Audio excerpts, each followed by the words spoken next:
Ahí, perfecto.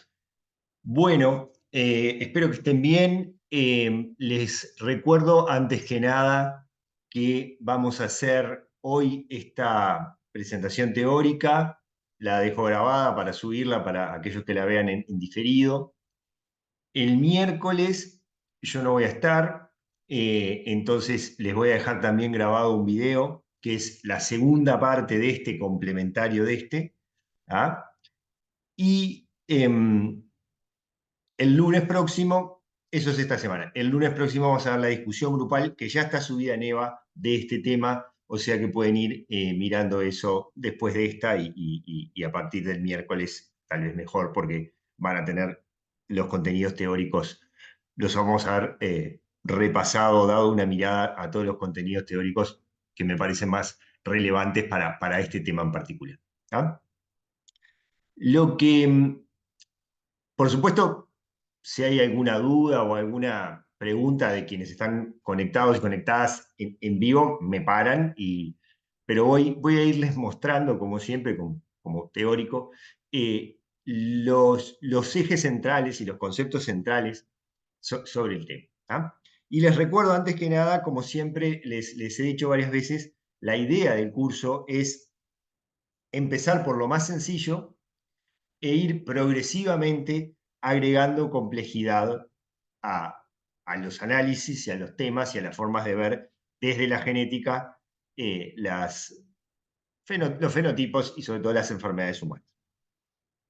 En este modulito, como yo le decía, vamos a tener dos clases teóricas, una está en vivo, una en video y después la discusión grupal, y un poco se engancha con muchas cosas anteriores y también se engancha con cosas que vendrán. La idea es que vamos a estar viendo algunas de las cosas más complejas desde el punto de vista genético, más difíciles de analizar desde el punto de vista genético, y las enfermedades y los rasgos humanos más complejos en el sentido de la cantidad de causas que pueden tener. ¿Sí? Entonces, vamos a hablar, como ha sido central en todo el curso, de genes y enfermedades, ¿ah? Pero haciendo esta distinción, ¿sí?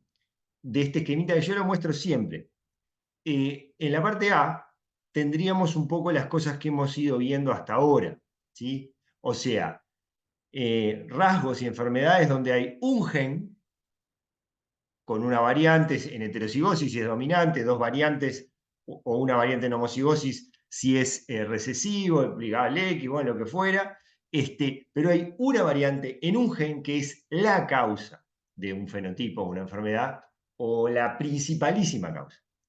Y ese fenotipo, esa enfermedad, es muy poco modificado, muy poco modulado por otros genes u otros factores. Eso es la parte A y sería un extremo. Obviamente es el extremo por el cual empezamos el curso porque es el extremo más sencillo.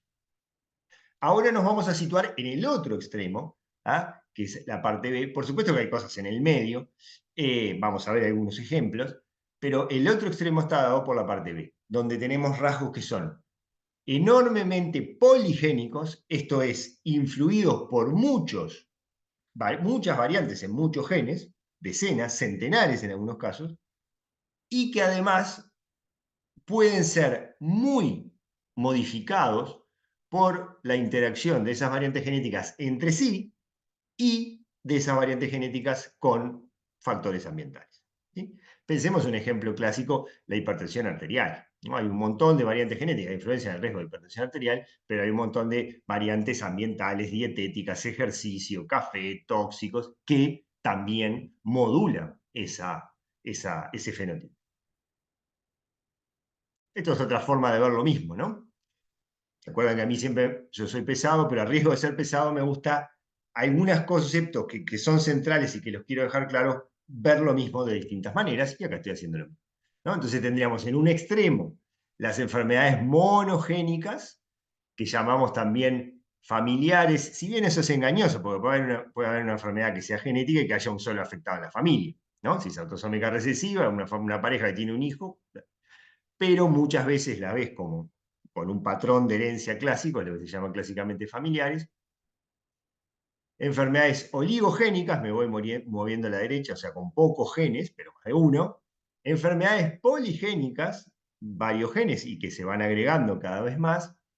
Y enfermedades multifactoriales, donde entra a jugar enormemente la interacción genoma-ambiente, como vamos a ver hoy. Y en el otro extremo tendríamos, si es que existen, así como es discutible que existan enfermedades puramente monogénicas y que ningún otro factor las modifique, también es discutible que existan enfermedades puramente ambientales y que no haya ningún factor genético que las modifique. Algunos ejemplos traumatológicos o de violencia social o de accidentes laborales, no sé, pero ese sería el otro ejemplo de enfermedades puramente ambientales. Pero, y ahora les voy a mostrar, estos son algunos de los rasgos multifactoriales en el ser humano. Y algunos de los ejemplos que yo voy a usar. ¿Ah? Tanto rasgos normales, yo voy a usar sobre todo la estatura, pero algunas cosas como el color de piel o el coeficiente intelectual también. Y enfermedades, yo voy a usar varias de acá: cáncer, enfermedades cardiovasculares, asma, diabetes, hipertensión, ya se las mencioné. Pero noten dos cosas. Si uno mira esta lista de enfermedades, es de lo que se enferma y se muere el 95% de la gente. ¿Ah? Son las enfermedades comunes en el sentido de frecuentes, crónicas, la gran mayoría de ellas, y que determinan la mayor morbilidad y mortalidad en la enorme mayoría de los individuos. Son lo que los médicos vemos todos los días de cualquier especialidad. Lo otro que les quiero hacer notar es cómo están puestas en esta lista la susceptibilidad a infecciones. Lo que yo decía recién, las enfermedades ambientales. Por supuesto que una enfermedad infecciosa no es de causa genética, o en todo caso lo que importa es la genética del virus, bacteria, hongo, parásito, lo que sea que la produce. Pero estaba recontra demostrado, por ejemplo, para el HIV, para la tuberculosis, y ahora fue ampliamente demostrado con el COVID, hay una susceptibilidad genética a infectarse o no, y además hay una susceptibilidad genética a, si uno se infecta, librarse rápidamente de ese parásito o microorganismo o tener una forma severa y crónica de la enfermedad. ¿Sí? Entonces voy a empezar hablando por el principio, es decir, tanto el principio en el sentido de la base de los rasgos poligénicos y multifactoriales, como por el principio en el sentido histórico de cómo se han ido estudiando estos rasgos. Y voy a empezar entonces por la genética cuantitativa. Si uno mide un rasgo cualquiera en una población lo suficientemente grande, acá lo que hacen es la estatura, ¿no? Y entonces agarran a los soldados, los miden y los ordenan por estatura, los más bajitos y los más altos en el otro extremo, y así por categorías de estatura. Si uno agarra cualquier rasgo cuantitativo, lo mide en un número suficiente de individuos no relacionados, ¿no? Le llamamos una población en este punto de vista, uno lo que va a obtener es esto: una curva de distribución normal, una campana de Gauss, como quieran decir, con las características que ya tiene, ¿sí? O sea que son básicamente tres que nos importen acá. La enorme mayoría de los individuos se agrupan en torno a una media. ¿Ah? Después, si uno considera las desviaciones estándar para un lado y para el otro de esa media, la enormísima mayoría de la población va a estar contenida en ese rango de más o menos 2 desviaciones estándar. Y tercero, que es la otra cara de la moneda, a pesar de que la enorme mayoría de los individuos van a estar en el medio, entre más o menos 2 desvíos estándar, existen y siempre van a existir los extremos, menos frecuentes, menos probables, pero siempre van a existir los extremos, los individuos que quedan afuera de esos más o menos 2 desvíos estándar en los extremos, para un lado y para el otro. Siempre van a existir los muy petizos y siempre van a existir los muy altos, pase lo que pase. ¿Eh? Eso es lo que muestra la genética cuantitativa.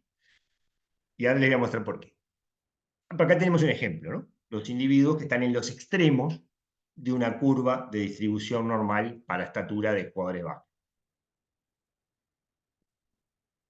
Bien diferente, noten, que el análisis mendeliano clásico, ¿no? Donde teníamos florcitas blancas y florcitas de color y no había ninguna gradación intermedia entre ellas. Ese era el ejemplo más sencillo para analizar un fenotipo.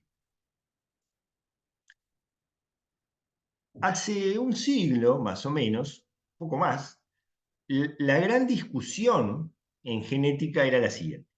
Si los fenotipos, los caracteres cuantitativos, la estatura es el mejor ejemplo, se podían explicar con las leyes de Mendel.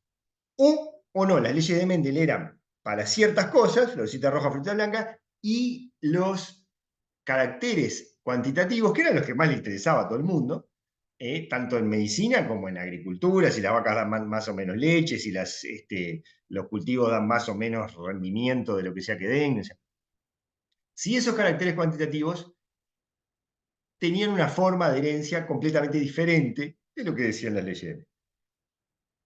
Y esa era la discusión entre mendelianos, los que sostenían que la ley de Mendel sí lo podían explicar, y biómetras, los medidores, ¿no? Que eran el otro bando.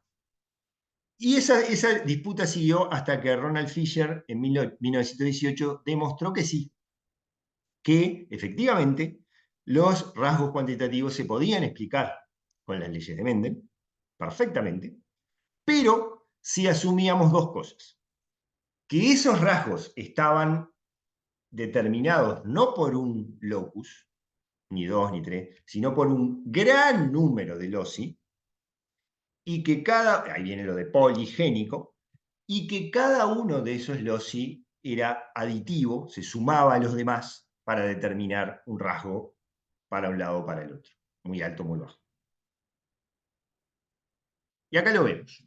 Es un ejemplo clásico, que en realidad el ejemplo clásico se hizo en maíz, el color del maíz, acá está puesto color de piel, pero el ejemplo clásico se hizo en maíz. Y miren lo que pasa. Acá tenemos, como siempre, ¿no? En los cruces de este tipo, una generación parental, una F1 y una F2. Los parentales son homocigotas triples. Unos bien blancos, triple homocigota para el alelo minúscula, y el otro bien oscuro, triple homocigota para el alelo mayúscula. Acá tenemos que imaginar, como dijo Fisher, que cada alelo mayúscula no es dominante sobre el otro, sino que es aditivo, como si cada alelo mayúscula sumara un grado de color. ¿Sí? Entonces, el triple homocigota para minúscula no tiene color, y el triple homocigota para mayúscula es el que más color tiene. Obviamente la generación la F1 es híbrida y tiene un color, por lo tanto, intermedio entre las dos parentales. Y este cuadro lo que nos muestra es la F2, o sea, la F1 por F1. Que si yo grafico el cuadro, y eso es lo que tengo a la derecha, me da eso. Una enorme, preciosa distribución normal con solo 3 loci, considerando, ¿no? La enorme mayoría de los individuos están en la media, entre lo que sería más o menos 2 desvíos estándar, yo eso acá no lo tengo, pero a ojo, está en la gran mayoría de los individuos, pero noten que siguen existiendo los extremos y aparecen en la F2 individuos tan blancos como la generación parental blanca e individuos tan oscuros como la generación parental oscura. ¿Por qué pasa esto? Por azar. Pura y exclusivamente por azar. Por la primera ley de Mendel multiplicada muchas veces. La primera ley de Mendel lo que dice es la ley de la segregación igualitaria, que si yo tengo un individuo que es heterocigoto, tiene mitad y mitad de pasar un alelo o el otro. Ese azar mendeliano, si yo lo llevo de un locus con 2 alelos a una poligenia, por azar va a pasar esto. No es más ni menos que la consecuencia de la segregación mendeliana al azar de múltiples loci poligénicos.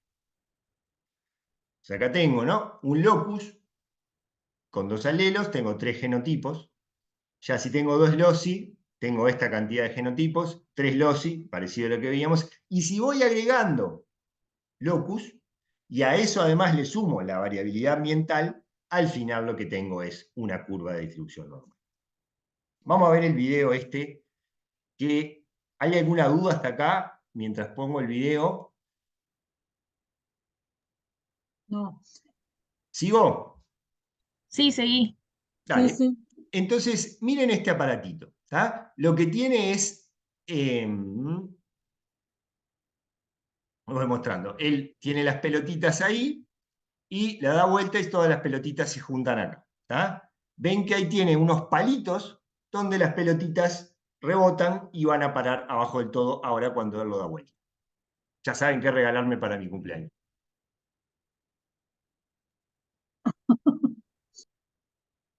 ¿Vieron lo que pasa? Ahora lo hace de nuevo.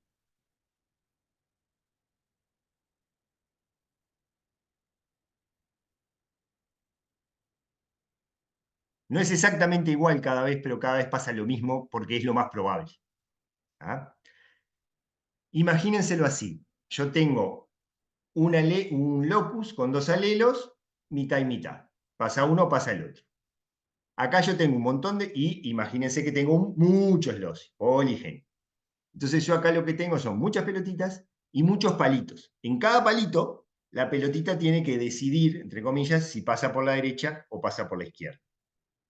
Y en el siguiente palito lo mismo. Entonces, cada punto donde una pelotita pasa por la derecha o por la izquierda es lo mismo que cada vez que un par de alelos, perdón, pasa uno o pasa el otro. ¿Sí? Entonces, si imaginamos montones de loci heterocigotos en los que pasa un alelo o pasa el otro, es lo mismo que montones de pelotitas en montones de palitos donde una pelotita cada vez tiene que decidir si pasa por un lado o por el otro. Y por azar, lo más probable es que siempre siga pasando eso. ¿Ah?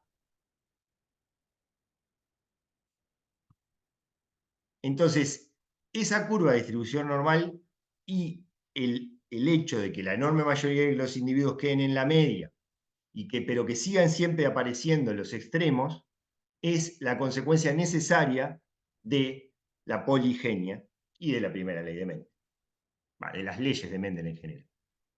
Miren este ejemplo, que es un experimento natural, hecho de alguna manera, ¿no? Acá tengo la generación parental, y estos son individuos europeos del norte, de piel blanca.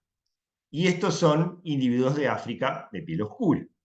Obviamente, dentro de cada población hay variaciones. La F1 son los hijos de parejas que tienen un integrante de cada una de esas dos poblaciones. Y la F2 son los hijos de los hijos. Miren lo que pasa.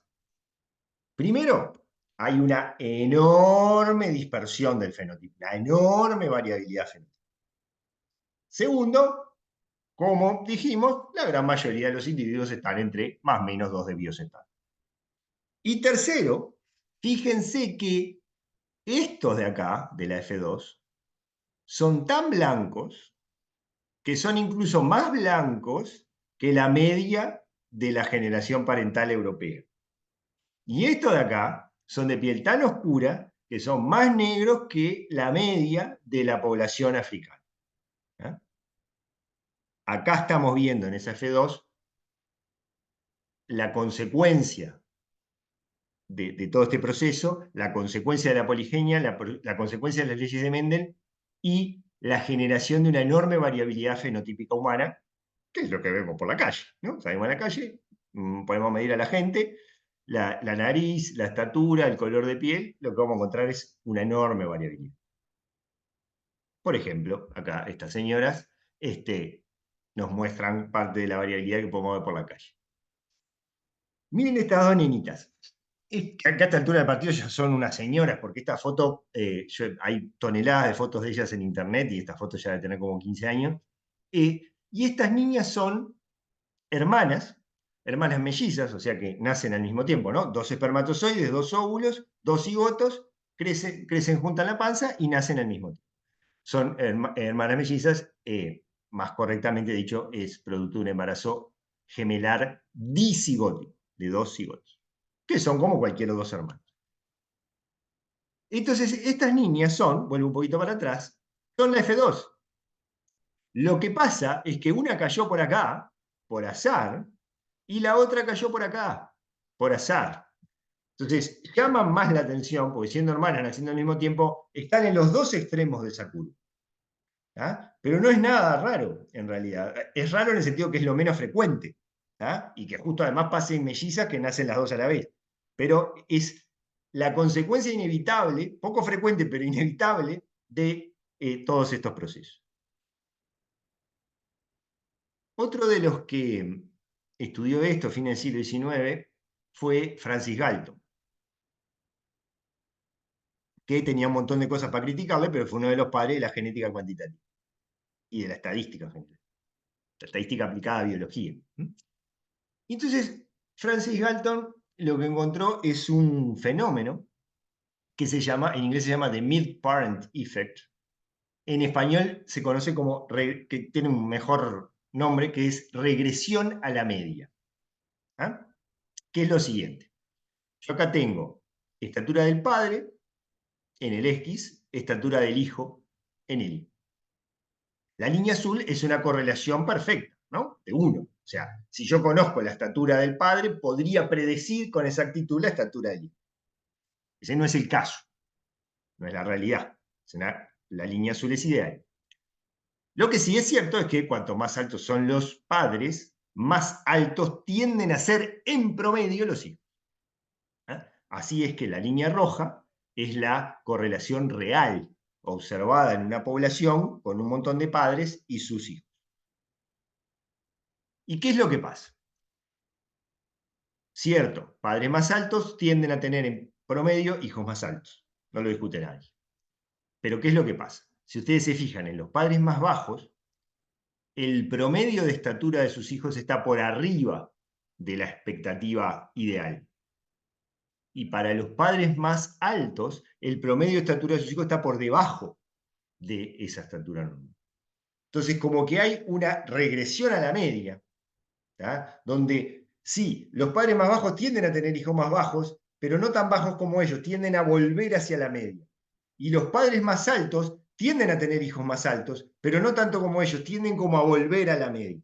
Esto siempre es el promedio, ¿no? Vimos el ejemplo de dos niñas que son la excepción. Esto es el promedio, lo que es más probable que pase en una población lo suficientemente grande. Regresión a la media. Esto de nuevo es pura y exclusivamente consecuencia de la segregación al azar de múltiples alelos, de la repartija al azar de alelos mendelianos.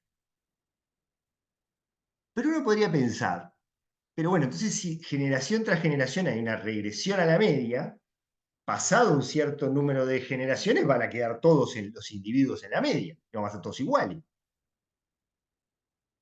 Miren este ejemplo. Este es un grupo de madres que son clasificadas por coeficiente intelectual.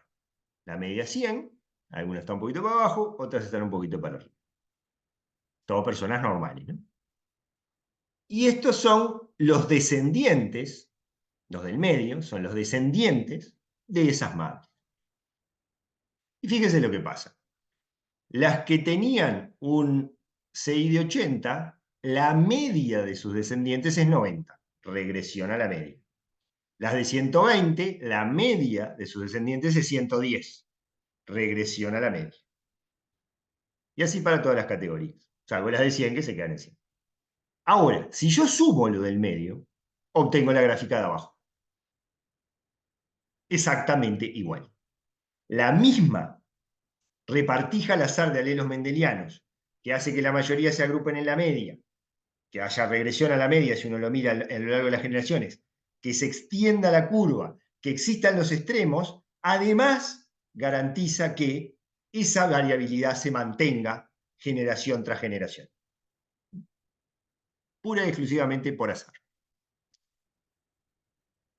¿Qué es lo que pasa? Me paran si hay alguna duda, ¿no? Yo hasta acá analicé rasgos cuantitativos, la estatura, el coeficiente intelectual, el color de piel, que de alguna manera lo cuantificaban, ¿no? ¿Qué pasa con los rasgos cualitativos? Por ejemplo, una malformación. ¿La tiene o no la tiene? Por supuesto, en realidad puede haber una malformación con distintos grados de severidad, pero pensémosla, hagámosla fácil, ¿la tiene o no la tiene?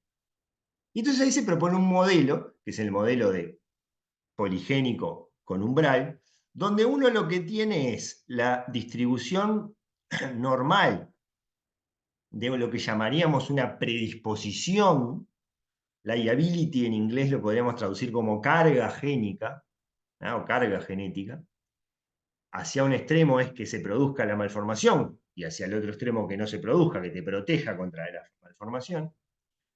E imaginar un hipotético umbral, threshold quiere decir umbral, más allá del cual, los que están pintados acá de negro, aparece la malformación y esos son los individuos afectados. Y eso podría separar una cosa que es cuantitativa, la distribución de alelos mendelianos, muchos, en dos categorías, cualitativas, por lo tanto. Muchas, no todas, pero muchas de las malformaciones congénitas aisladas, la espina bífida, mielomeningocele, el nombre técnico correcto, es una de ellas, responden a este modelo. Hay una predisposición genética multifactorial, una predisposición genética compleja con una curva de distribución normal, es multifactorial porque hay factores ambientales que también influyen y uno puede ver cómo hay un umbral más allá del cual se produce o se produciría la malformación. Vamos a ver qué consecuencias tiene al final de la clase. ¿Cómo puedo yo detectar el componente genético de un rasgo? Esta malformación, la hipertensión arterial, la estatura. La primera forma es analizando el parecido entre parientes. ¿Sí? Les puse acá el link, que en realidad espero que todavía funcione, porque también tiene unos cuantos años. Este es un fotógrafo francés que sacaba fotos de dos individuos, los cortaba a la mitad con Photoshop y los pegaba. ¿Ah? Si ustedes se fijan, acá este parece un mismo individuo. En realidad son dos hermanos, mitad de un lado y mitad del otro. Si ustedes se fijan, el color de los ojos es relativamente, es ligeramente diferente. ¿Ah? Son dos hermanos muy parecidos, superpuestos.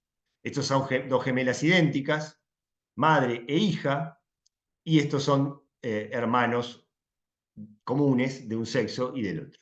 ¿Sí? Es artístico, pero para ver la fuerza del parecido entre parientes y darse cuenta, como ese parecido en la cara, en la fisonomía, también va a haber el mismo parecido para riesgo de enfermedades, estatura, otros rasgos cuantitativos y sobre todo riesgo de enfermedad. Es lo que a nosotros nos importa como genética médica, ¿no? Otra forma de verlo lo tenemos acá. Acá tengo distintas relaciones genéticas, distintas relaciones sociales, y esto es la similitud del coeficiente intelectual. Ojo, acá no miden coeficiente intelectual.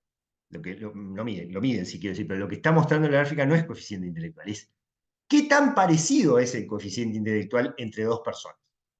¿Sí? Por eso se pone IQ similarity. ¿Cuáles son los más parecidos?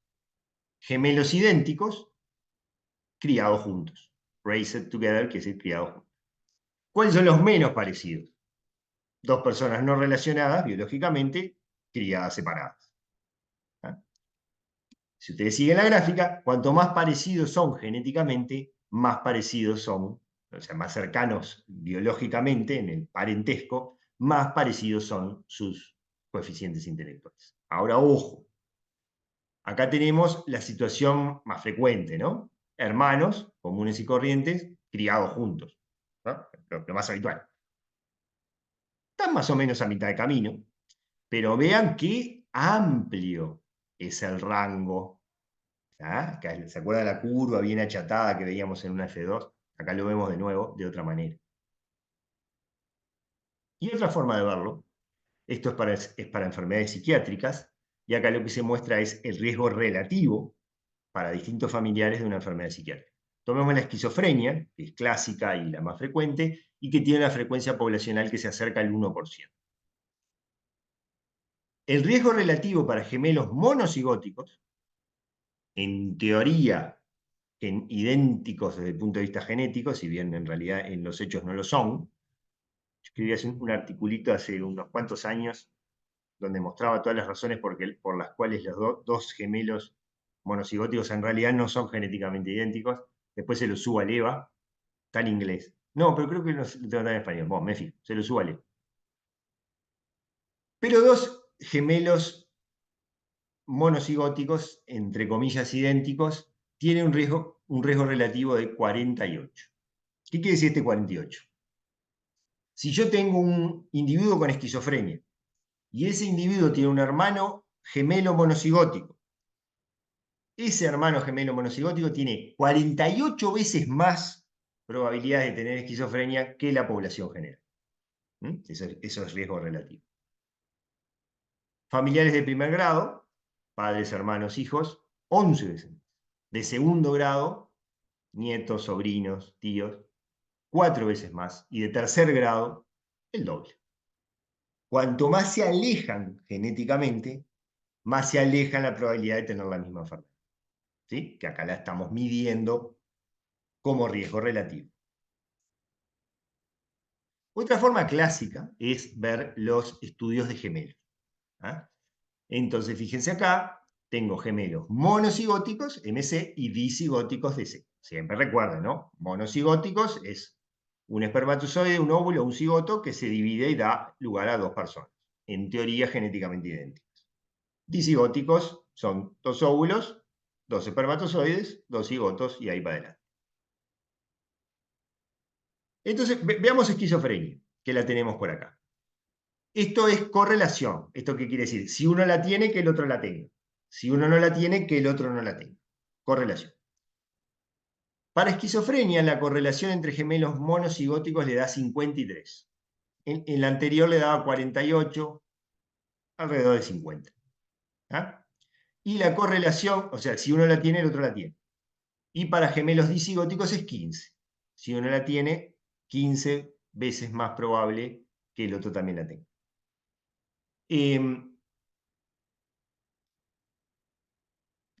Cuanto más parecidos son genéticamente, más parecidos son fenotípicamente. Pero ojo, vean ustedes, si la esquizofrenia fuera solo de causa genética, la correlación para gemelos monocigóticos debería acercarse al 100%. Y está lejísimo de eso. O sea que hay otros factores que juegan. Y lo mismo, si la esquizofrenia fuera solo ambiental, este valor de 53 debería ser mucho más bajo. En definitiva, la esquizofrenia obviamente reúne cosas de las dos, causas de los dos lados. Lo que sí es claro, o lo que en realidad las dos grandes mensajes que muestra esto es, sí, cuanto más parecidos son genéticamente, más parecidos son fenotípicamente, eso te habla de que hay una determinación genética parcial de la esquizofrenia, y esto no llega al 100%, eso te habla que esa determinación genética de la esquizofrenia es parcial, no es total.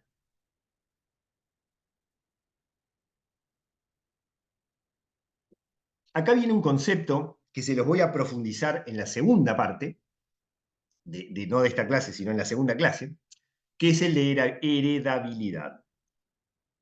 La heredabilidad es un concepto complejo. No quiere decir, repito, no quiere decir que, por ejemplo, si yo tomo la heredabilidad del cáncer de tiroides, que me da alrededor del 50%, que cáncer de tiroides sea 50% de causa genética y 50% de causa ambiental. No quiere decir eso. Quiere decir algo más sutil.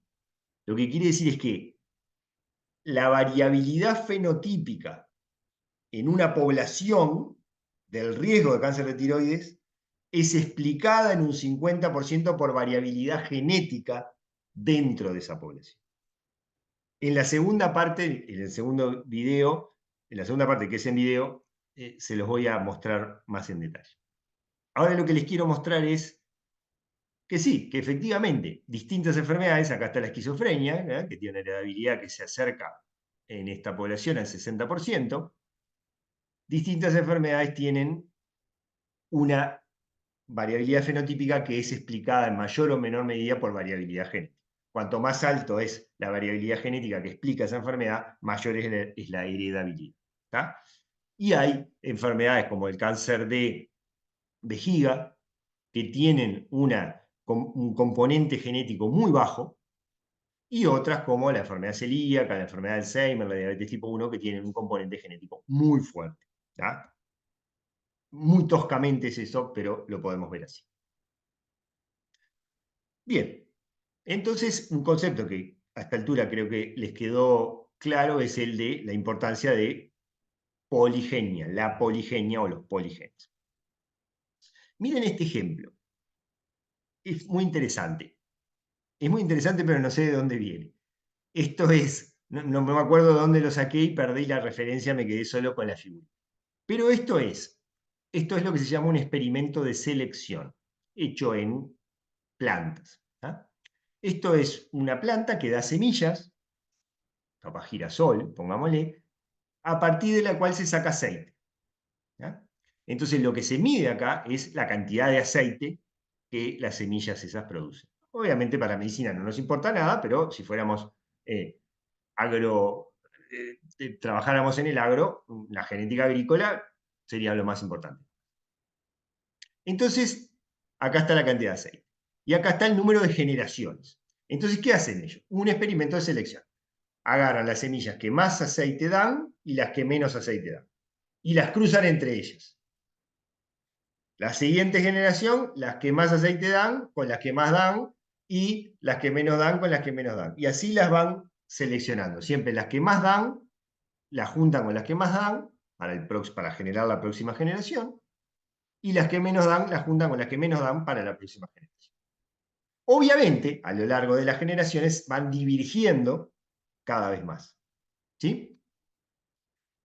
Pero noten qué interesante. Acá ya pasaron más de 70 generaciones y las semillas siguen divergiendo. Las plantas y sus semillas siguen divergiendo para el rasgo en estudio. O sea, siguen divergiendo en la cantidad de aceite que dan.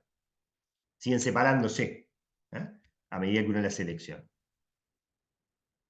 Y luego de 70 generaciones de selección se siguen separando. ¿Eso qué quiere decir? Que este rasgo, en apariencia tan sencillo, cantidad de aceite, es enormemente poligénico. Porque siguen pasando las generaciones y yo sigo teniendo que seleccionar.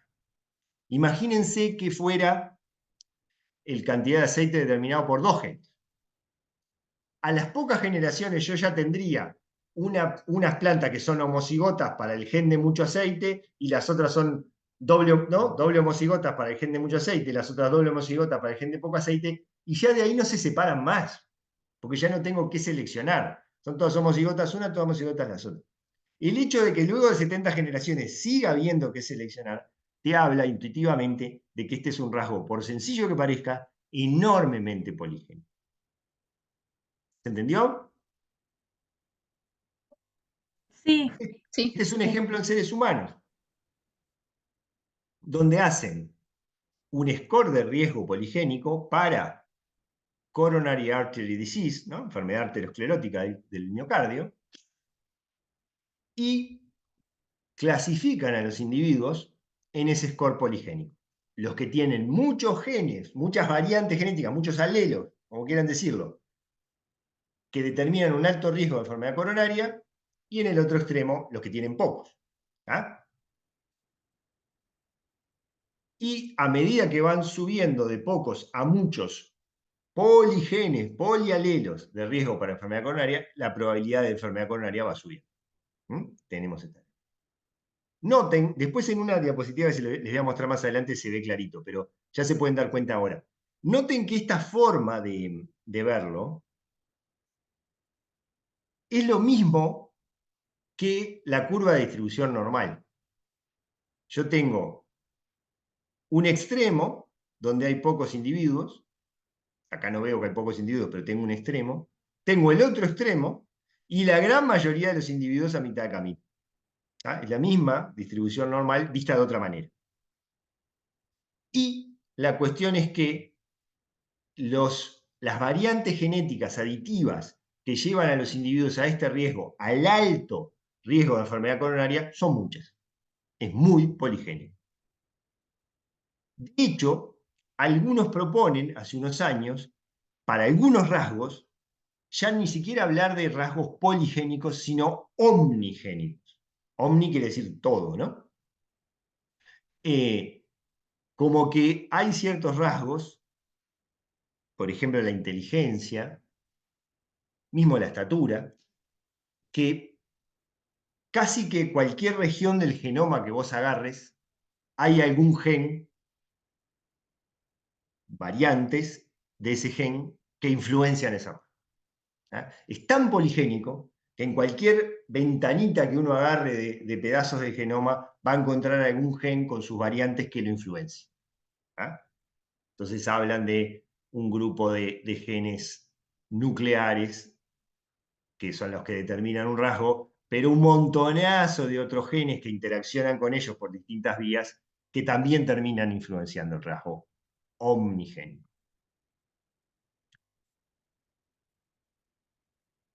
Y, entonces, una forma de verlo esto es comparando familiares. Otra forma de verlo es ya más a nivel molecular, es decir, intentando mapear, identificar los genes específicos que influencian un determinado rasgo. Eso es lo que se llama mapeo de genes. Algunas cosas de esto ya lo vieron con Bernardo cuando hablaron de genética de poblaciones. Yo voy a volver sobre algunos conceptos centrales para repasarlos. Y las van a ver con Bernardo más adelante cuando les dé una muestra introductoria a lo que es la epidemiología genética. Todos estos conceptos son centrales para entender la epidemiología genética. Les voy a empezar con un ejemplo bien sencillo, con un solo, que además es un ejemplo clásico. Este es el gen de la apolipoproteína E, ApoE se llama el gen, que está en el cromosoma 19, ahí lo ven.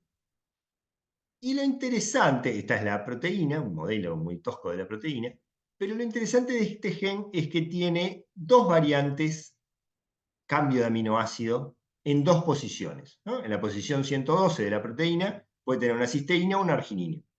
Y en la posición 158 puede tener una cisteína o una arginina, en las dos posiciones. Esto me determina tres alelos frecuentes. ¿Ah? L2, que tiene cisteína, cisteína, L3, que tiene 1 y 1, y L4, que tiene arginina en los dos. ¿Ah? Si yo tengo tres alelos diferentes, en la población tengo 6 genotipos posibles, ¿no? Cada homocigoto y los cruces, los tres cruces. E2 con E3, E2 con E4 y E3 con E4. Y cada homocigoto, tengo 6. Acá en realidad yo estoy viendo 5 genotipos. Lo que pasa es que hay uno de los genotipos que falta, que es el E2E2, el homocigoto 2, que es el más raro, y se ve que acá no he encontrado ninguno, o he encontrado muy pocos y ni los grafica. Este es un trabajo clásico de 1992, fíjense si será viejo, pero miren qué interesante. Este es un tipo de gráfica de supervivencia, ¿ah? Donde muestran la edad en años, en el eje de las X, y en el eje de las Y, la proporción de los individuos o pacientes que permanecen no afectados. Esto es para enfermedad de Alzheimer, la enfermedad neurodegenerativa más frecuente. Obviamente, a medida que va pasando el tiempo y los individuos envejecen, van bajando, ¿no? O sea, los individuos que permanecen no afectados por Alzheimer van bajando. ¿Ya? Pero no todos bajan igual. Esa es la cuestión. Fíjense, ¿cuáles son los que más rápidamente bajan? Los violetas, que son los E4-E4. Entonces, podría uno pensar que el alelo 4 favorece la aparición o adelanta la aparición, lo cual en cierta medida es lo mismo, de la enfermedad de Alzheimer. ¿Cuáles son los que les va mejor o los que bajan más lento? Los rojos, que están acá, que son E2, E3. Entonces uno ahí podría pensar que el alelo 2, al revés, es protector contra la enfermedad de Alzheimer. El alelo E3, cuyos homocigotas E3, E3 están acá en verde, es el alelo más frecuente en la población. Algo así como el 80-85% de la gente es E3, E3. Yo soy E3, E3, por ejemplo. Y están ahí a mitad de camino. ¿Sí? Ni fu ni fa. Entonces, con estos números, uno podría pensar, bueno, entonces el alelo 4 es de mayor riesgo para enfermedad de Alzheimer, o por lo menos que aparezca antes, y el alelo 2 es protector. Fíjense qué interesante. Acá en amarillo tenemos los heterocigotas E2, E4, uno que tira para un lado y otro que tira para el otro. Entonces, y se comportan más o menos como los E3, E3, porque como tienen uno que tira para un lado y otro que tira para el otro, se quedan más o menos a mitad de camino, que es lo que pasa con la población general, que es en su enorme mayoría E3, E3. Después vamos a volver sobre la POE hoy y en la próxima, ¿ah? Pero fue uno de los primeros ejemplos donde uno pudo identificar, donde se pudieron identificar variantes en un gen que influenciaban fuertemente el riesgo de una enfermedad frecuente, multifactorial, compleja, poligénica y frecuente, como es la enfermedad de Alzheimer. Ahora salió hace unos días, semana pasada creo que fue, un artículo que muestra que los individuos que son E4, E4, ahí van a tener Alzheimer. Ojo, van a tener Alzheimer a avanzada edad. Yo no me acuerdo ahora los números, pero era algo así como que luego de los 80 años, todos los que eran E4 tenían algún rasgo de Alzheimer clínico, o los que se morían y le buscaban adentro del cerebro tenían el depósito de amiloide que se ve en la enfermedad de Alzheimer. ¿tá? Entonces, esto es lo que proponen, es que el E4 prácticamente se puede considerar como una forma monogénica, recesiva, porque tiene que ser homocigoto, de enfermedad de Alzheimer, pero de inicio tardío. ¿tá?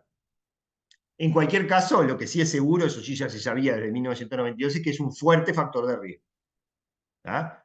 En heterocigosis y sobre todo en homocigosis. ¿Entendió la lógica del ApoE y el Alzheimer? Sí. Ahí le Sí, mostré un gen. Hoy en día lo que se usan son lo que se llama Genome Wide Association Studies, GWAS sería la sigla. Es decir, estudios de asociación a todo lo ancho del genoma. ¿Mm? O a todo lo largo. En español se puede decir a lo ancho o a lo largo, medio lo mismo. En inglés se usa wide, es a lo ancho del genoma. ¿Qué es lo que se hace en esos estudios? Se toma un número de individuos que son casos, o sea, que tienen una enfermedad en estudio, o un fenotipo en estudio, e individuos que son controles, o sea, que no la tienen. Y se machean por sexo, edad y un montón de variables los dos grupos. Tiene que haber muchos de un lado y muchos del otro. ¿no? Pues yo podría hacerlo, por ejemplo, individuos de mayores de 60 con Alzheimer, casos, e individuos mayores de 60 sin Alzheimer. Puede ser para lo que quiera. Nariz larga, nariz corta, altos y bajos, lo que quiera. Te lo puedo separar claramente en dos grupos. Y lo clásico es para ciertas enfermedades que la tienen por algún método diagnóstico y controles los que no la tienen. Se analiza el ADN, se genotipea el ADN de los individuos, eso se hace con un chipcito que ahora les voy a mostrar, para un montón, medio millón, 1 millón, de marcadores genéticos de tipo SNP, o sea que cambia una base por otra, distribuidos a todo lo ancho del genoma. Y se ve si hay diferencias. Fíjense acá el esquemita abajo. Acá empieza el cromosoma 1 y acá termina el cromosoma 22. Entonces hay, dando saltitos, ¿no? Pero imaginemos 1 millón de SNPs que dejando huequitos en el medio, me cubren todo el genoma. ¿Sí? Y yo les determino su genotipo, en español es lo que se llama genotipiar, en neologismo, para todos esos marcadores. Y entonces yo lo que veo es, estos piquitos son las regiones del genoma donde hay por lo menos un locus que tiene por lo menos 2 alelos y que uno es mucho más frecuente en los casos que en los controles. Se lo llama asociación estadística. Es mucho más frecuente, ¿no? Imaginemos por acá que hay un gen con 2 alelos, uno A y una T. Una adenina y el otro timina. Y encontramos que el alelo A es mucho más frecuente entre los casos que entre los controles. Hay una asociación estadística entre el alelo A de esta región genómica y la enfermedad en estudio. Eso es lo que muestran los GWAS. Acá tenemos un ejemplo, que es un GWAS, fíjense que es con 300.000 y pico de individuos. Esto es para inteligencia sería, ¿no? General Cognitive Function, función cognitiva general. Inteligencia. Y acá tenemos, ¿ven? Acá empieza el cromosoma 1 y acá termina el cromosoma 22. todos estos picos es donde hay algún locus con por lo menos 2 alelos y donde ese alelo es mucho más frecuente en los individuos de alta inteligencia que en los de baja. Medida de alguna manera la inteligencia, no sé cómo. Obviamente, hay muchos picos, porque es una enfermedad muy poligénica. Por eso tengo tantos picos. ¿Mm? De hecho, acá ven, si ustedes quieren, lo de omnigénico, ¿no? Cualquier ventanita que yo agarre del genoma, tengo algún pico. O sea que en cualquier parte del genoma es muy probable que haya algún gen con sus variantes genéticas, eso le llamo un gen polimórfico, que influencia este rasgo. ¿Ah? Omnigénico, poligénico, lo que sea, que tenga un montonazo de picos. ¿Ah? Ahí viene un concepto sobre el cual voy a volver en la segunda clase, porque lo quiero repasar porque es central, de variantes frecuentes y variantes raras. Miren este ejemplo, esta gráfica. Repito, me paran si hay alguna duda o si no me avisan si sigo adelante. ¿Qué les parece? Por mí seguimos. Le doy nomás. Por mí Sí, también. por mí también. Buenazo. Entonces, miren esta gráfica. Acá se grafica en el eje de las X la frecuencia poblacional, la frecuencia alélica de una variante X. Raro acá se usa en el sentido de poco frecuente y común en el sentido de muy frecuente. Entendiendo por muy frecuente en genética lo consideramos arriba del 5%. Obviamente en otras cosas eso no es frecuente, pero en genética 5% es frecuente. Incluso en algunas situaciones usamos 1% como límite para llamarle algo frecuente. Y muy raro es 1 en millones.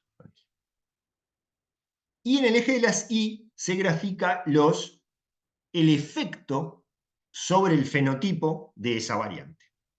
Desde nada, la variante neutra para el fenotipo, a alto o altísimo es la única causa del fenotipo. ¿Sí?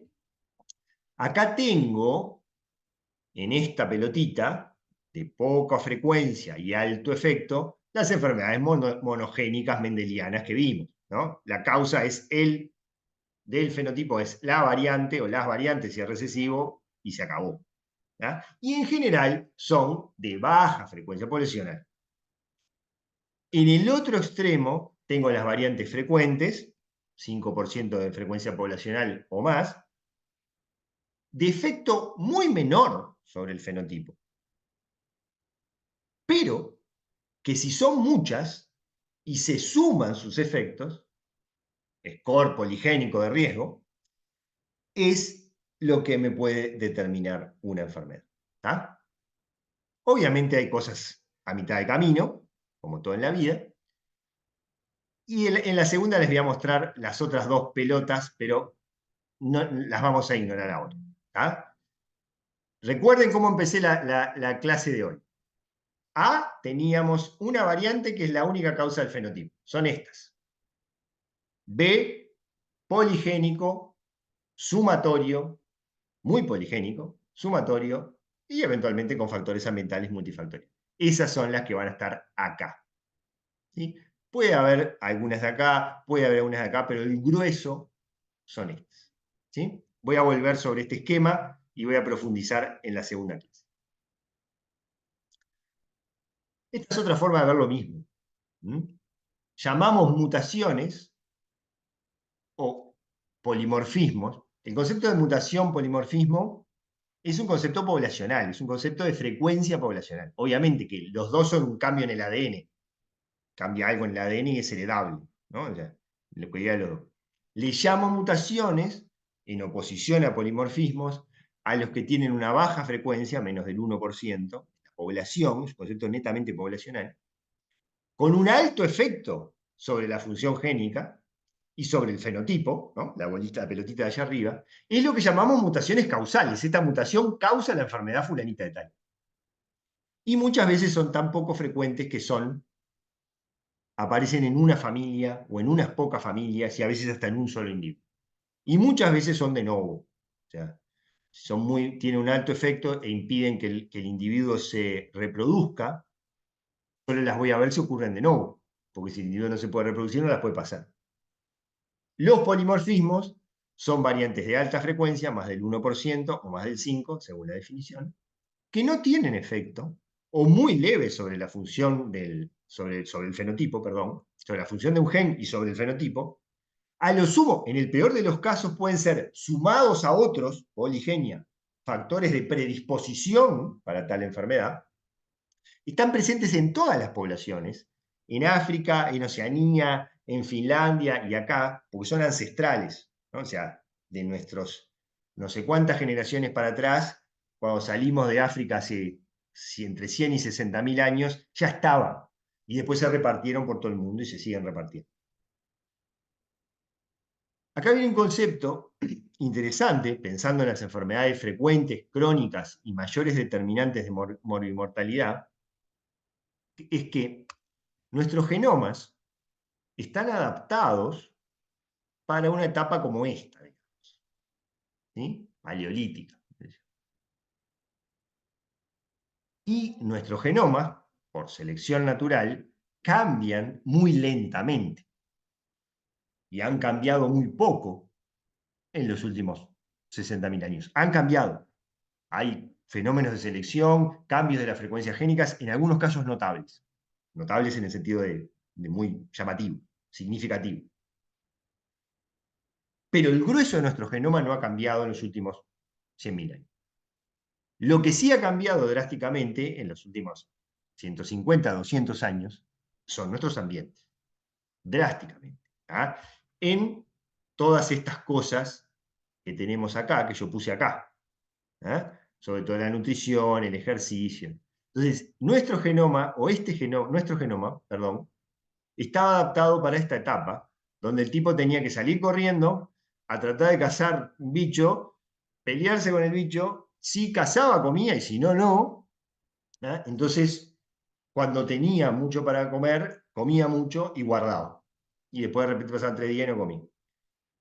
Y ahora no salimos a correr, estamos sentados en el sofá, mirando televisión, llamo al pedido ya o cualquier cosa que te manden a comida a tu casa, te pedís una pizza, unas empanadas, una hamburguesa con papas fritas. ¿Ah?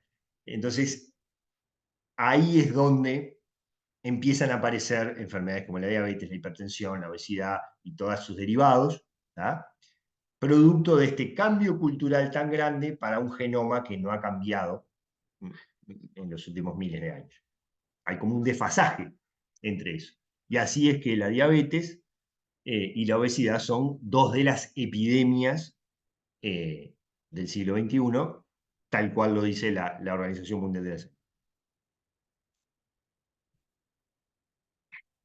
Otra forma de ver lo mismo, no esto, sino esto, si yo tomo una población grande, cada pelotita es una variante genética en esa población. ¿Mm? Entonces tengo algunas variantes muy poco frecuentes, fíjense que pelotitas verdes tengo una sola, pero de alto efecto, que capaz que eso me alcanza para producir el fenotipo. De las naranjas tengo más o menos una frecuencia intermedia. Y después de las otras de los colores tengo muchas, muy frecuentes, pero de efecto muy chiquito, ese te lo mide el tamaño de la pelotita, sobre el fenotipo. Es lo mismo que estaba diciendo. Entonces, fíjense, este individuo tiene una pelotita verde, le alcanza para tener la enfermedad y la tiene. Estos dos, con una naranja sola no les alcanza, pero con una naranja más amarilla o naranja más violeta, ahí aparece la enfermedad. Y en los demás, por azar, tienen un número de variantes que no les pasa nada, y en algunos tienen un número de variantes aditivas, score poligénico de riesgo aditivo, que cada una por separado no hace nada, pero todas sumadas, ven la carita, acá aparece la enfermedad. Es otra forma de verlo mismo. Y acá es lo mismo, pero para un ejemplo concreto, que es el del trastorno del espectro autista, ¿ah? Donde tenemos la carga de variantes de riesgo, acá son variantes raras, o sea, variantes poco frecuentes, y los rasgos autistas. Cuanto más tengo, más probabilidad de tener autismo tiene el individuo. ¿Sí? Entonces, y fíjense que, entonces acá muestra en rojo un score poligénico de riesgo para TEA, con muchas variantes, porque es muy poligénico. De nuevo, esto es como la curva de distribución normal, ¿no? Tengo los extremos que son raros y el medio que son frecuentes. Entonces, a medida que va sumando alelos de riesgo para TEA, más probabilidades que lo tenga. Acá lo que está haciendo en realidad es algo que yo les voy a mostrar en la otra clase con otros ejemplos, es decir que sobre este background poligénico pueden ocurrir variantes raras, poco frecuentes, muchas de esas de novo, que es lo que pone acá como estrellas, que terminan de provocar el rasgo, la característica de autismo, ¿no? Entonces, por ejemplo, un individuo está por acá, tiene un score más o menos intermedio, no pasa nada. Pero ese mismo individuo tiene una mutación de novo, la estrella roja acá, tiene una mutación de novo con un efecto fuerte, y esa es como lo que termina de derramar el vaso y aparece el autismo.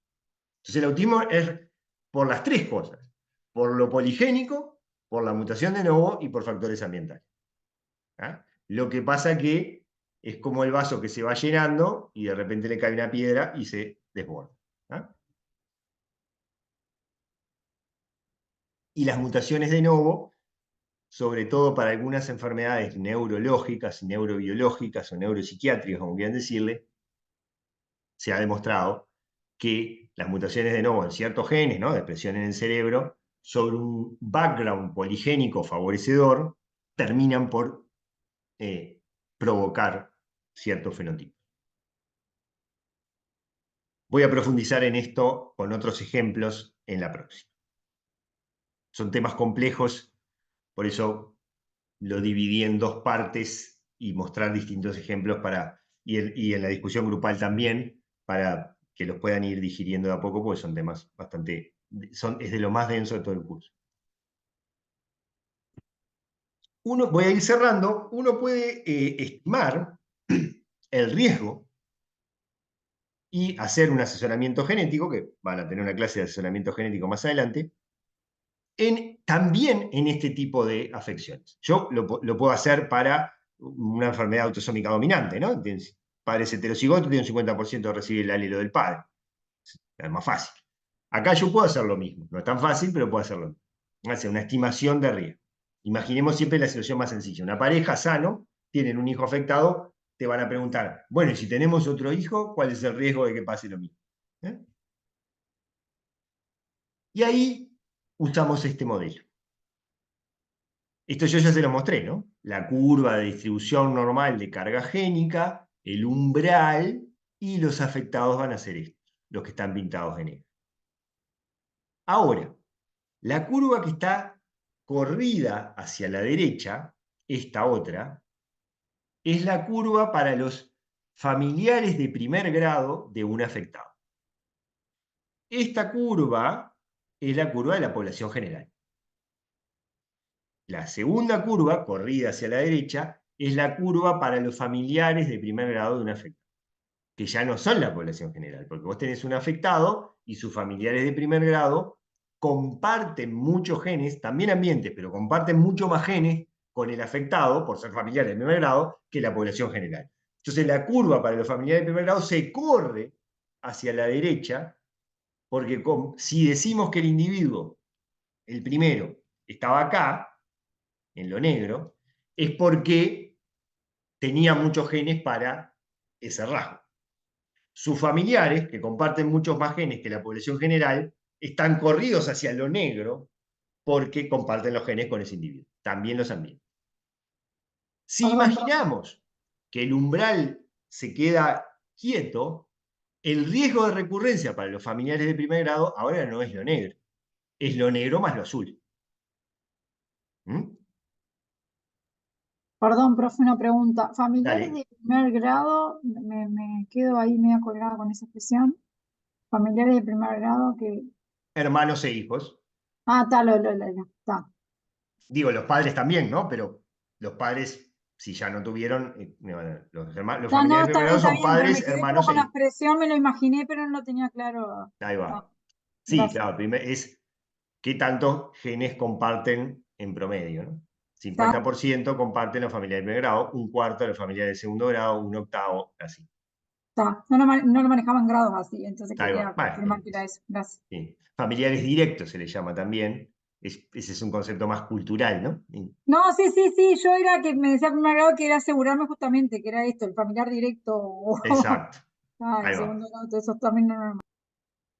Entonces, el riesgo, pensemos la situación más clásica, ¿no? Padres sanos, un hermano afectado, el riesgo para el segundo. El riesgo para el segundo ya no es lo negro más lo azul, ¿ah?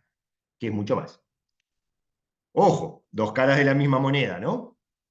Es lo negro más lo azul, o sea, es mucho más en términos relativos, pero fíjense que lo blanco sigue siendo más, sigue siendo lo más probable que no lo tenga, pero el riesgo aumentó significativamente. Les voy a poner un ejemplo. Después les voy a poner otro ejemplo, pero ahora les voy a poner uno de memoria. La frecuencia de paladar hendido en la población es más o menos 1 en 2500. ¿Ah? Eso es lo negro, 1 en 2500. Para hermanos de un afectado es más o menos 3%, 3 en 100. Fíjense qué aumento brutal, de 1 en 2500 a 3 en 100. En términos relativos es un aumento brutal. Pero sigue siendo 97% que no lo tengan. ¿Sí? Las dos cosas son ciertas. Acá tenemos otros ejemplos. Miren, este ejemplo muestra una cosita, un pasito más. Acá tenemos para anencefalia y espina bífida, defecto de cierre del tubo neural. Este es el riesgo basal, ¿no? Para un individuo que no tiene ni hermanos ni padres afectados. Es como el riesgo cercano al de la población general. Ni sus hermanos ni sus padres están afectados. Fíjense, si tiene un hermano afectado, el riesgo, esto es riesgo absoluto, porcentaje, pasa a ser 4%. Parecido al ejemplo que yo les ponía recién. Si tiene un hermano y un padre afectado, pasa a ser 12%. Y si tiene un hermano y un padre afectado, y los dos padres afectados, pasa a ser 38%. Fíjense que acá ya supera el riesgo de una enfermedad autosómica recesiva, que es 25%. Padres sanos, hermano enfermo, es 25%. ¿Qué es lo que vemos acá? Cuanto más familiares afectados tienen, más corrida hacia la derecha está la curva. Cuanto más familiares afectados haya, más corrida hacia la derecha está, porque hay más genes en la vuelta en esos familiares que están compartiendo que lo llevan para lo negro. ¿Ah? Entonces, cuanto más familiares afectados hay, aumenta el riesgo. Fíjense que esto es una diferencia sustancial con las enfermedades monogénicas.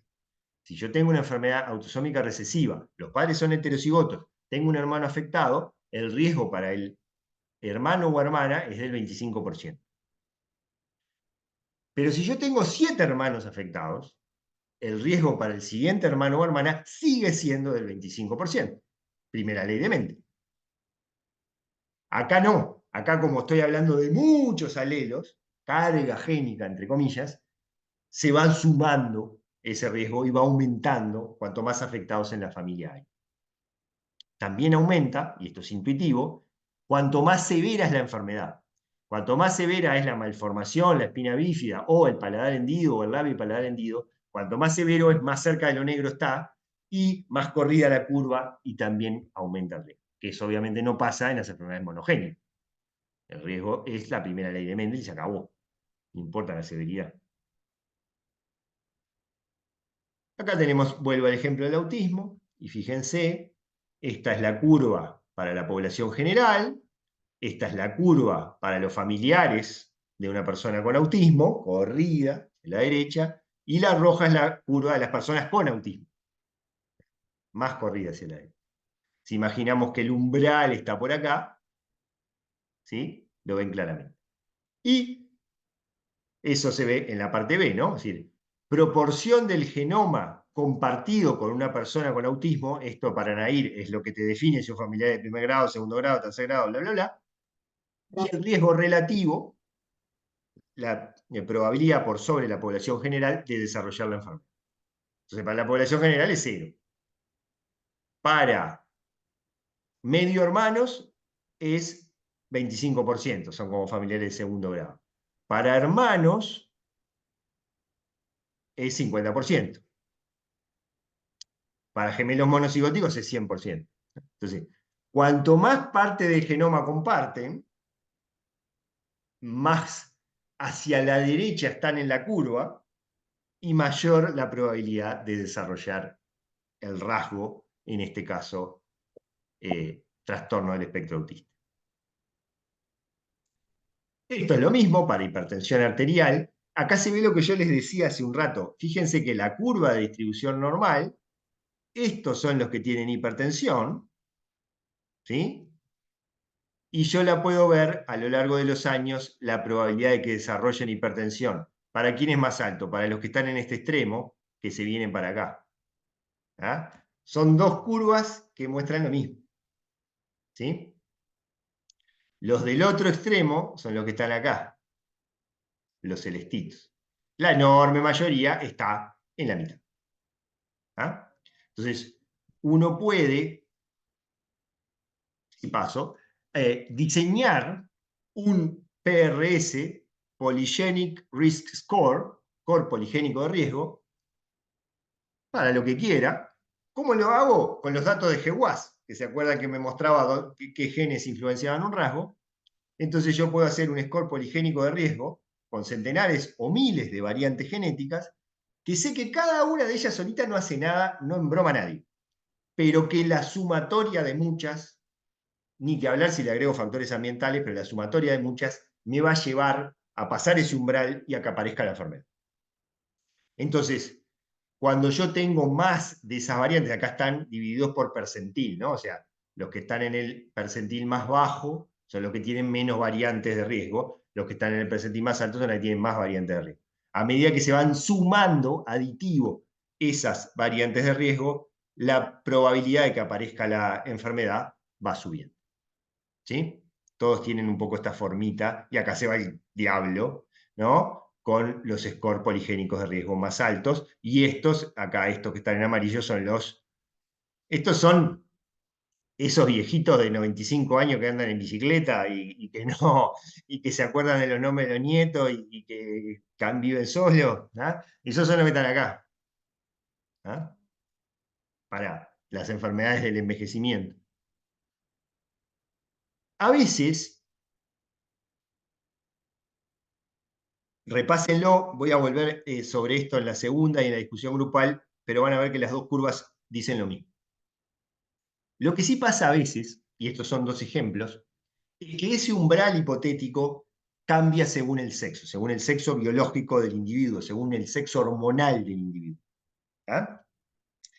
Así, por ejemplo, la estenosis pilórica es el píloro, o sea, por donde se vacía el estómago hacia el intestino delgado, tiene músculo. Si ese músculo está muy hipertrofiado y eso está cerrado, hay una estenosis, ¿ah? Que puede ser una enfermedad muy severa. Esa enfermedad es 5 veces más frecuente en hombres que en mujeres. ¿Ah? En masculino que en femenino, hablando de sexo biológico. La luxación congénita de cadera, una alteración también multifactorial, las más de las veces, donde no se forma bien en la cadera, el lugar donde tiene que entrar la cabeza del fémur, ¿sí? Repasen anatomía, cualquier cosa, es 6 veces más frecuente en sexo biológico femenino que masculino. ¿Ah? Entonces, como que hay un umbral que es diferente, la distribución normal es la misma. Son genes autosómicos, la enorme mayoría. Capaz que hay algunos ligados al X o al Y, pero la mayoría están en los autosomas. Por probabilidad, hay 22 autosomas y un X y un Y. Entonces se distribuyen igual en hombres y mujeres. ¿Qué es lo que cambia? La posición del umbral según el desarrollo embrionario femenino o masculino, que obviamente no es igual. Miren lo que pasa. si uno quiere ver el riesgo de recurrencia para un hermano o hermana de un afectado. En este caso, en realidad, es para hijos de un afectado.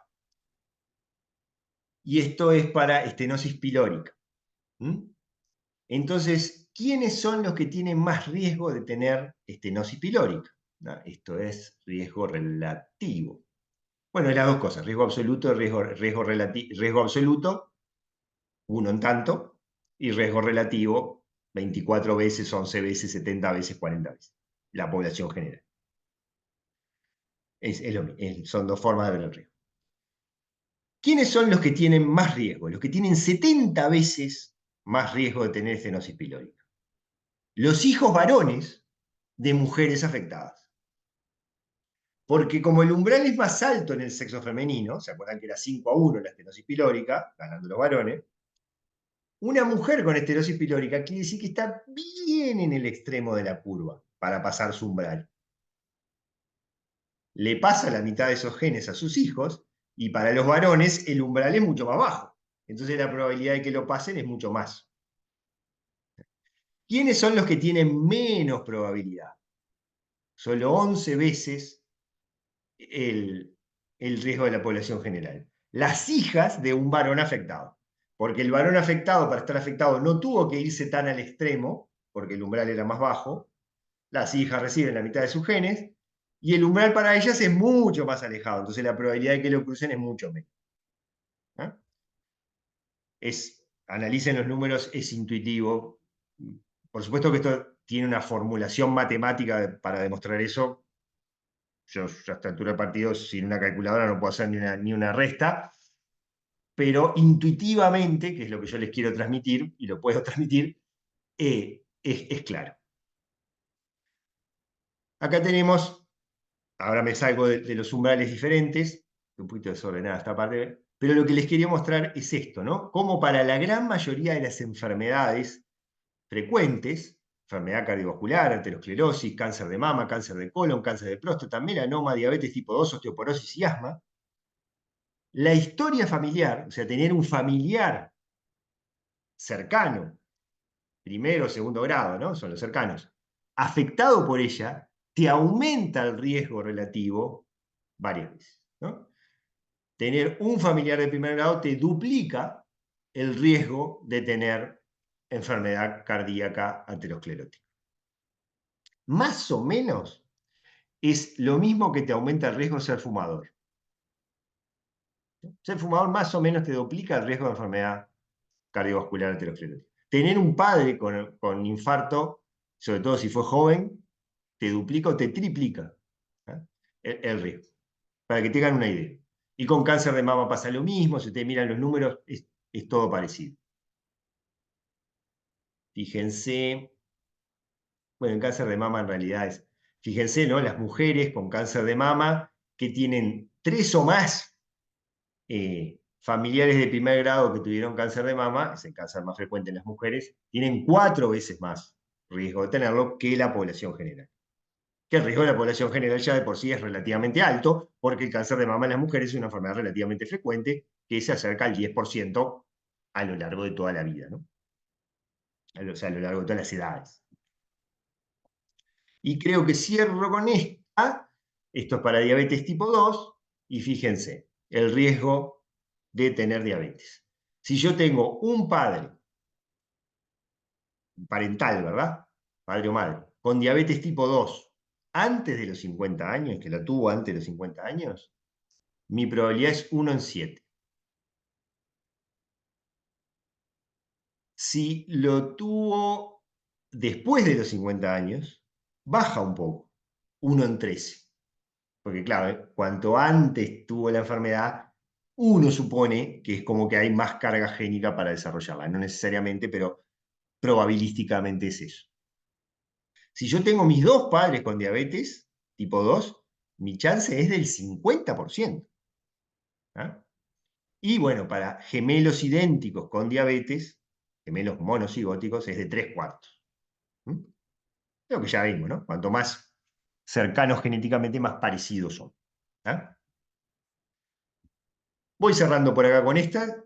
Si tienen alguna pregunta o comentario, encantado de tratar de responderla. les repito una vez más, en el segundo video voy a ampliar esto y algunos temas voy a volver sobre ellos, y en la discusión grupal, por favor mírenla que ya está en EVA, vamos a volver sobre varios de estos temas y rediscutirlos y reanalizarlos con otros ejemplos. Y cierro con esta figurita que no tiene absolutamente nada que ver con lo que estaba mostrando, pero desde el año pasado me propuse que todas las clases y presentaciones que haga iba a cerrar con esta figurita para invitar a la reflexión a los asistentes. Así que la pueden mirar después porque queda grabada y queda el PowerPoint subido en EVA, que ahora, ya, apenas corte con ustedes, se los habilito en EVA para que lo puedan ver. ¿Preguntas, dudas, comentarios de esto? Profe, yo respecto a esto no, pero quería saber el práctico de biología molecular, que creo que era el 21 y el 23. Sí. Eh, ¿Esta semana van a subir qué día nos toca y eso? No. Eso era el día que les toca, era para el práctico de citogenética. Ah, El práctico de biología molecular son esos 2 días, 21 y 23, hay que ir para ambos, todos es y verdad, es todas. verdad. Claro, había que ir Y ambos todas van días. al mismo. Está ¿Tá? perfecto. Ya que preguntas de los prácticos, el práctico de citogenética sí es una sola instancia y había 4 días posibles, les tocará cuando les toque. El de biología molecular son 2 para todos y todas, y después vamos a hacer en junio 2 también, que esas son por Zoom, de discusión de casos, que ya están subidos en EVA para que los vayan viendo, que también esa es el mismo día y hora para todos y todas. ¿Alguna otra pregunta, comentario? Profe, Yo tengo, perdón, no preguntar, la clase, la del miércoles entonces va a quedar grabada nomás, no vamos a estar. Va a quedar grabada, Está, dura 45 minutos, porque la grabé hoy, por eso me acuerdo, y mañana probablemente les subo el link para que puedan, de esta, por si la quieren repasar, o los que no la sí, vieron, y la próxima. perfecto, gracias. Mariana, sí, yo tengo una duda también de eso mismo, que dice que es como una DG por Zoom. Era para saber si va a ser como una DG grabada o si es... no, sí, lo que pasa es que en el cronograma, Ujú, inicialmente la idea era hacer una discusión grupal por Zoom, bien, pero este miércoles a mí me surgió un viaje a Brasil a un evento de genómica que hace la OPS y que yo voy en representación de la facultad, o sea, no podía decir que no. Entonces ajá, tuve que cambiar el cronograma, entonces en vez de hacer eso por Zoom, vamos a hacer, les dejo el video grabado para que vayan avanzando. Igual después nos vemos, ahí sí, presencial en la discusión grupal. perfecto. La discusión grupal sería la de La número 6, la 6. que es el lunes que viene. Perfecto. Entonces, en realidad sería como la segunda clase de herencia multifactorial, Exacto. el miércoles. Tienen toda esta Perfecto. semana, que yo no voy a estar, para repasar este video si quieren y ver el segundo, y nos vemos el lunes con la discusión grupal. Impecable. Muchas gracias. Bárbaro, gracias. Chao. Bueno, Gracias. Muchas les mando un gracias. abrazo, Nos vemos. cuídense. Buen viaje. Chao, muchas Gracias. gracias.